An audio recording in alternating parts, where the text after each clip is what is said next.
On today's Apple Daily, we have product code leaks, we have chip code leaks, we have the battery capacities for the iPhone 13 range. But first, an apology. In yesterday's show, I let down the community.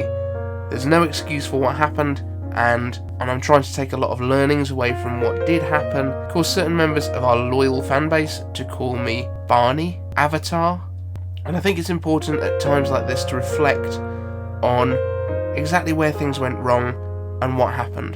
So I just want to make a commitment to you as the audience. I won't use that bloody purple light again. I did look like a Smurf. Right, should we get on with some Apple news? I think so. First of all, we had that brand new WWDC teaser image. This has gone up, I think, as the holding page, as the thumbnail for the event on YouTube and on Apple's developer page and their events page. And you can see all of the developers around this glowing something in the middle. And I know there's iMessage stuff over it, and that's what everyone seems to be talking about right now.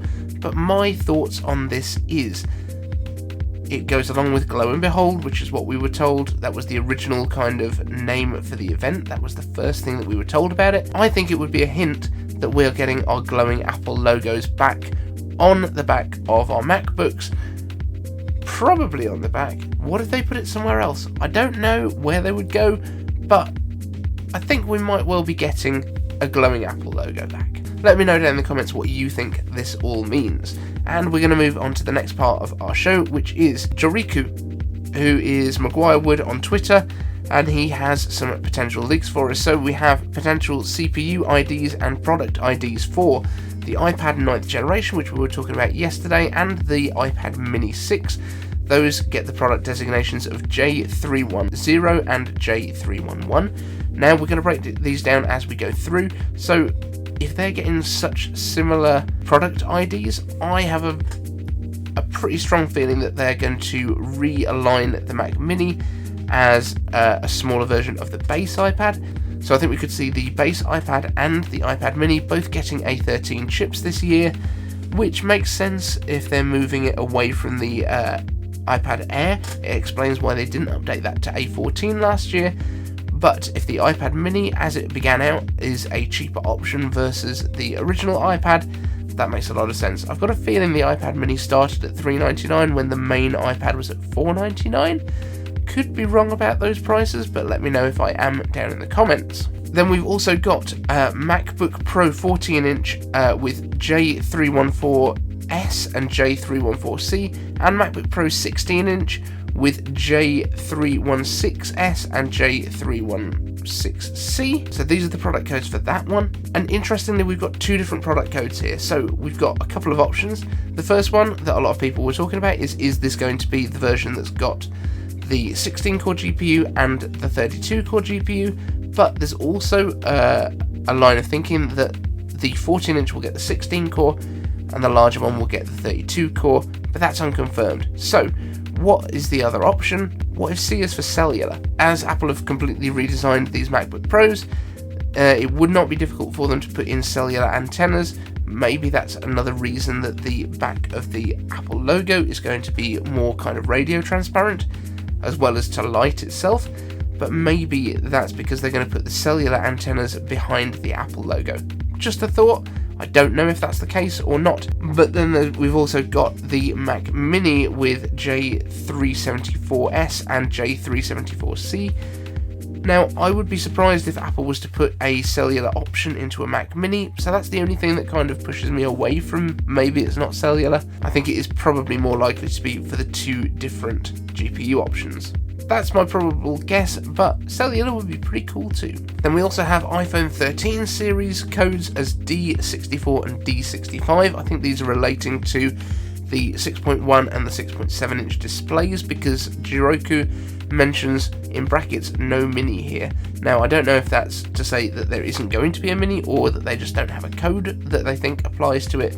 But that's a possibility. Then we also have codes for the processors itself, which did actually get expanded on in the second tweet but we had the T6000, which is the M1X, and a potential variant as the T6001. But then the next tweet that came out did mention T6000 is Jade Chop, T601 is Jade 1C, and T6002 is Jade 2C. Now I kind of wonder if this actually is more for Mac Pros.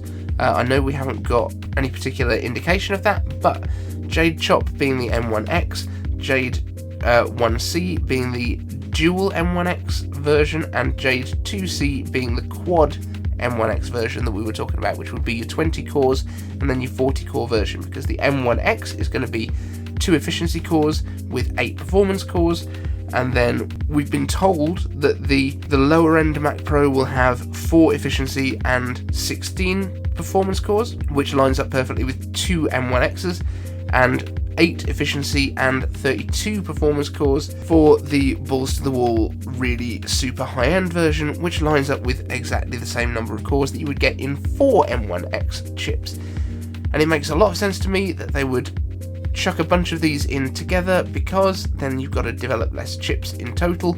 You just need some sort of fabric to let them communicate well. It's not easy, but I think if anyone can do it, Apple can do it. We also get a couple of mentions of other processor names, we assume. The T8110 is known as Ellis, the T8112 is Staten. Now we heard about Staten the other week, and Mark Gurman was floating that as the potential name for what's going into the new MacBook Air, which we assume will be the M2. So these are named after islands in New York, right? Staten Island and Ellis Island. I think they're both in New York. My American geography, not great.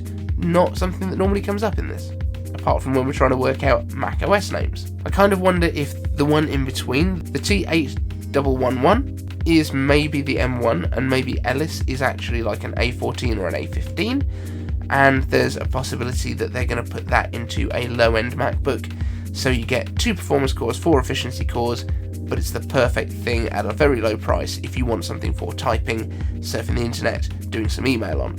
So you could have a very, very low priced, still pretty snappy MacBook of sorts. And actually, when we were talking about Apple Silicon before it ever arrived, there were a lot of rumours that the 12-inch MacBook might come back with its butterfly keyboard, and possibly just an A14 inside, not an A14X. So I wonder if that's still a possibility. And I know that was just a lot of codes, but let me know what you think. Do you think those line up with what you would have expected, or have I got something horribly wrong here? Let me know down in the comments. Now we also have a tweet from Love to Dream, which is talking about the battery capacities in the iPhone 13 range, and they have gone up a fair amount, which is great because the iPhone 12 mini, the battery's not great on it. It's good, but it's not great. But these are going up quite substantially. So we've had leaked the A2653, which we assume to be the 13 Pro Max. That's going to get a 4352 mAh battery compared to a 3687. So that's going up more than 600 mAh. We also have the A6256 with 3095 mAh going up from 2815. That would be in the 13 and the 13 Pro. And we also have numbers there for the iPhone 13 mini, which we kind of thought wasn't going to happen from Jioriku's tweet before, but it looks like it is, because we've actually got a product code for it and battery sizes. So, winning. So, a lot of information dumped on you right there, but let me know what you think down in the comments, and we're going to get into your questions. There's a lot again today, so we're going to rapid fire through them super quickly. If you're enjoying this video, hit like, subscribe to the channel, and ring my notification bell. And if you ever want a question answered by me, all you need to do is use hashtag #ICaveAnswers down in the comments section, and you'll get it on another show. First of all, Rico the MLG PRO. iCave Answers, what will the content be like post WWDC, since Apple News will be pretty dry about a month after DubDub? Are you crazy? We're going to have new operating systems to talk about, we're going to have new hardware that's on the way to talk about, there might not be leaks, but there's going to be new stuff going on to talk about, and even though we won't necessarily have leaks about this stuff that we've been waiting for a long time, M2 is going to be on the way. We're going to be hearing about the performance of that. We're going to be hearing about the physical features that are coming in the next iPhone. We will be talking about that stuff. We'll be talking about the new iPads. We'll be talking about the new Apple Watch, which is getting a redesign. There's going to be a lot to talk about, don't you worry. Bryan Data asks, iCave answers, the renders for the new Mac Mini don't make sense when it comes to ventilation and airflow. They have a vent on the bottom at the back. If this is an exhaust, it's unclear where the air comes in. What do you think? Yeah, it is a bit of a strange design. It could be that there's another vent near the front, or it could be that they actually draw in on one side of that vent and maybe exhaust out on the other. So maybe there's a pair of fans either side of the vent, one pulling in, one pushing out. Don't know, because we haven't seen it in person. We also assume that it should really have a headphone jack, but there's none on the render, so who knows, maybe audio is magic in the future. Marcin Kowalczyk is back with a vengeance. He was away for a little while and he used to ask a question in every show, so let's get into his trio of questions. Marcin Kowalczyk asks, do you think that the M1X iMac will have ports delegated on an external power brick like the 24-inch iMac, but will we get more points on the body as well? Also, how do you compare the audio performance of the M1 iMac audio close to the HomePod Mini, about the same or better? Curious in context of the M1X iMac. So, I haven't heard the iMac M1 in person. Everyone said it's really good. They said it's not quite as good as the old iMac Pro, the 27-inch, because it was just a meteor boy, so there was a lot more room to kind of push air out of it. Now, it will have the spatial audio that those things didn't have, so in terms of volume, it doesn't go as high as you might hope, but the sound quality is apparently fabulous. Moving back to the ports being delegated to the power brick, I think there is a good possibility that we might get an Ethernet port on the power brick as an option, just like with the iMacs. That makes a lot of sense because you could just have your power adapter sitting at your desk, and when you get in, you just attach your MagSafe and away you go. You are all set, online, hardwired, the works. But we are definitely getting more connectivity on the body of the machine as well, because we've already seen the leaked designs for it with HDMI, SD card reader, and MagSafe coming to the main body, as well as the Thunderbolt ports and a possible USB port. We don't know 100% if that's going to be just pure USB-C or if it's going to be a third Thunderbolt port. We will find that out. But all of these things have basically been confirmed as well, because again, Jioriku has shared tweets that show specifications, and believe it might be from like a device manager of the HDMI port and the SD card reader and MagSafe. I think he's shown all of that stuff in the I think leaked internal documents. Next from Marcin Kowalczyk, iCave Dave. iCave answers, do you think M1X for MacBooks and iMac will have tiered options for the number of CPU and GPU cores to choose from? John Prosser hinted at over 20 GPU cores as an option. Now, it looks like the GPU cores are going to be either 16 or 32. I don't know, as I mentioned earlier, whether you will get the option on both to go for 16 or 32, and I don't know if you will just get what you get in the smaller one is the 16 and what you get in the larger one is the 32. There's not going to be tiers within that as far as I know. The only way that they might do is if they have binned chips like they've had with some of the others. But I feel like with these, they're going to put out the best chips because they're not going to be doing huge volumes of these compared to M1. In terms of CPU cores, no, I don't think there'll be any tiers, again, other than potentially binning of having maybe 7 performance cores in a base model 14-inch, maybe, but I'm quite doubtful on that. I think they will all be 8 and 2 for the CPU performance and efficiency cores. And finally, from Marcin Kowalczyk, iCave Dave, do you think we could see 120Hz and or mini LED display with M1X machines, especially the bigger iMac? Now, I do think that this is quite a possibility because we know that mini LED is coming with these. That's been confirmed pretty much by DigiTimes, although their track record, about 60%, but it looks like they will go on sale on about the 18th of June and ship around about the 2nd of July. That puts them into the third quarter, which is what everyone has said. And they've said with mini LED displays, so I don't see why we wouldn't trust them at this point. Also, they're going to sell a lot less of these MacBooks than they are selling iPad Pros, so I don't think there'll be any issues with supply constraints on that side of things. And we already know that the iPad Pro displays can do 120Hz ProMotion. They are LTPO displays, so that's not a problem at all either. It should, I would think, be pushing 120Hz. Alan B unboxings and news. iCave Dave. iCave answers, will Apple ever make iPod OS? Don't think so. I'd be surprised still if they actually make another iPod, but they might because lossless audio. We've said this in the past, maybe they're going to put a DAC into it that you can access straight through the headphone port. That would be the only reason I could see them bringing one out, but what would be the need to have that versus iOS for the iPhones? Because it's the same kind of screen size, within reason, the same sort of screen dimensions.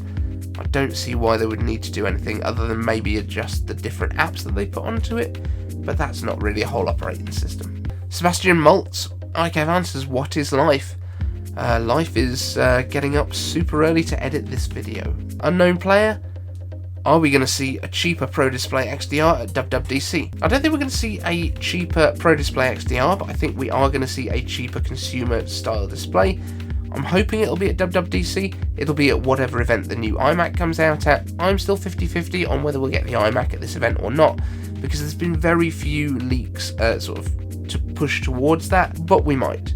And I'm also not convinced that the bigger iMac is going to be called the iMac Pro, but it might. James Apple asks, will you trade your current Mac Mini for the high-end Mac Mini M1X? I would love to, assuming the budget works for it. Now, I wouldn't actually trade it. My Mac Mini would be staying, but my Mac Mini would become probably what I would run things like the macOS betas on, so that I can use the other one as my safe kind of editing machine that is 100% working all the time, don't have to worry about it. But the the old M1 style could run the betas, and then I can test out all of the features, and if anything goes wrong, hop back over to the other one. So that's my theory.